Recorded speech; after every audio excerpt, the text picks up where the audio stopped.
Je suis Eugénie et j'ai travaillé sur l'écriture inclusive.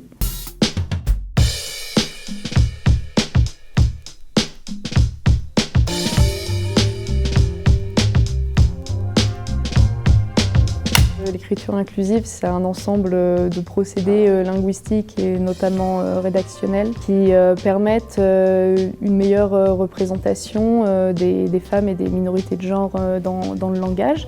Si j'ai décidé de créer un caractère particulièrement pour ce sujet, c'est parce que en fait, je me suis rendu compte que les solutions actuelles utilisées pour pratiquer l'écriture inclusive, donc qui reposent majoritairement sur l'utilisation de signes de ponctuation qui ne sont pas destinés à cet usage à la base, cela crée un certain nombre de problèmes, notamment en termes de lecture. Ça hache le mot, ça crée une séparation binaire entre le masculin et le féminin, et ça nuit à l'homogénéité de ce qu'on appelle le gris typographique, donc qui est en fait la couleur, la texture générale d'un paragraphe. En écrivant en inclusif, j'avais jusque-là l'impression de devoir en quelque sorte choisir entre rigueur et qualité typographique et mon féminisme, ce qui pour moi est un choix assez impossible en fait. Et donc ce caractère propose trois types de solutions en quelque sorte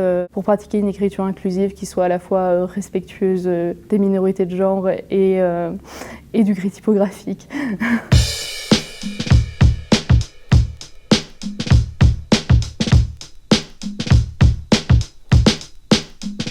Mon caractère, j'ai choisi de l'appeler Adelphes. C'est un mot qui veut dire à la fois frère et sœur de manière non genrée et qui a aussi la particularité de prendre son étymologie dans le grec ancien, ce qui est une caractéristique des mots savants, et j'avais un peu envie d'aller sur ce terrain-là. Vous avez ici une réécriture de notre devise, mais donc qui inclut tout le monde cette fois, en remplaçant la fraternité par la delphité.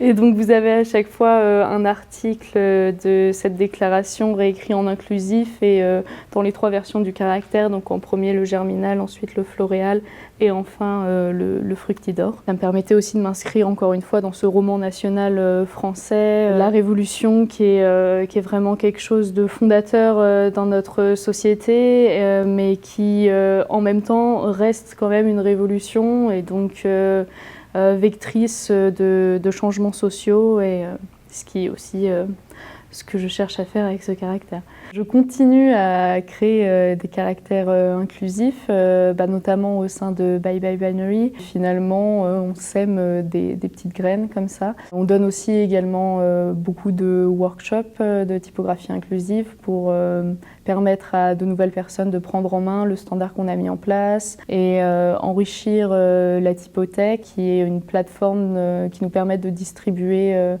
de manière gratuite et en open source nos typographies.